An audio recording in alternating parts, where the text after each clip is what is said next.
እሺ የመጀመሪያ የማስተላልፈው መልእክት እንዲህ የሚል ነው። በደንብ እንድትሰሙ እንፈልጋለን።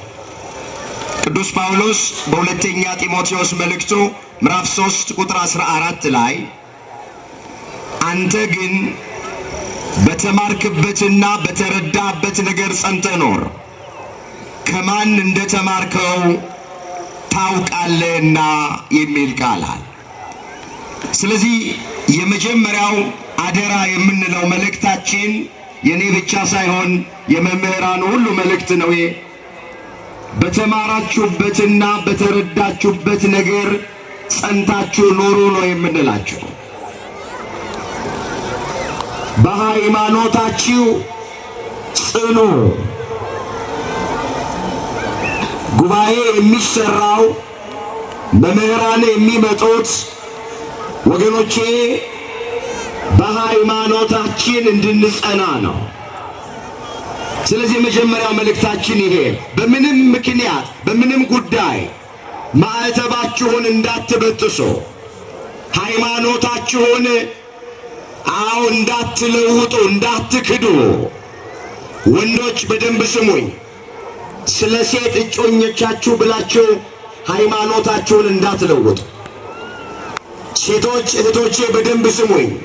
ስለ ወንድ እጮኞቻችሁ ብላችሁ ሃይማኖታችሁን እንዳትለውጡ።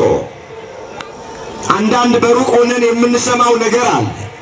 እኔ ስለዚህ ከተማ አላውቅም፣ ግን ወጣቱ በተለያየ ምክንያት ሃይማኖቱን እየካደ ማዕተቡን እየበጠሰ እንደሆነ እንሰማለን። በተለይ በዚህ አካባቢ ማለት ነው።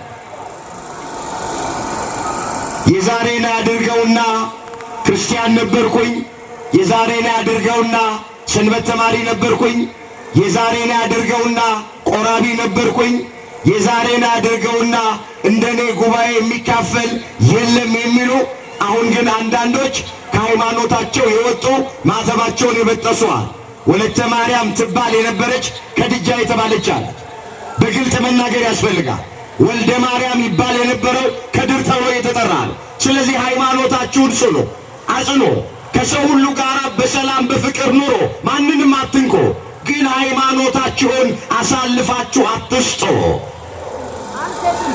እግዚአብሔር ሁላችንን በሃይማኖታችን ያጽና።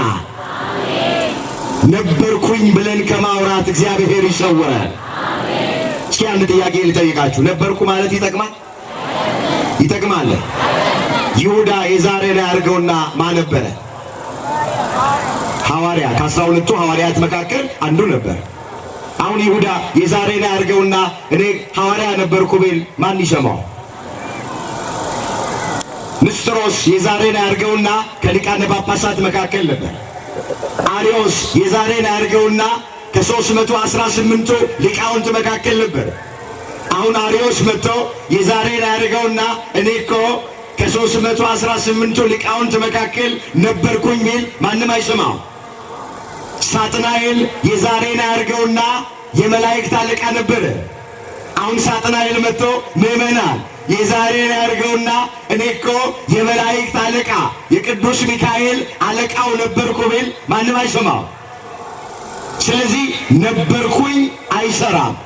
የሚሰራው የሚጠቅመን ሆኖ መገኘት ነው። መጽሐፍም በጊዜውም አለጊዜውም ጽና ስለሚል በጊዜውም አለጊዜውም በሃይማኖታችን እንድንጸና አምላካችን እግዚአብሔር ይርዳል።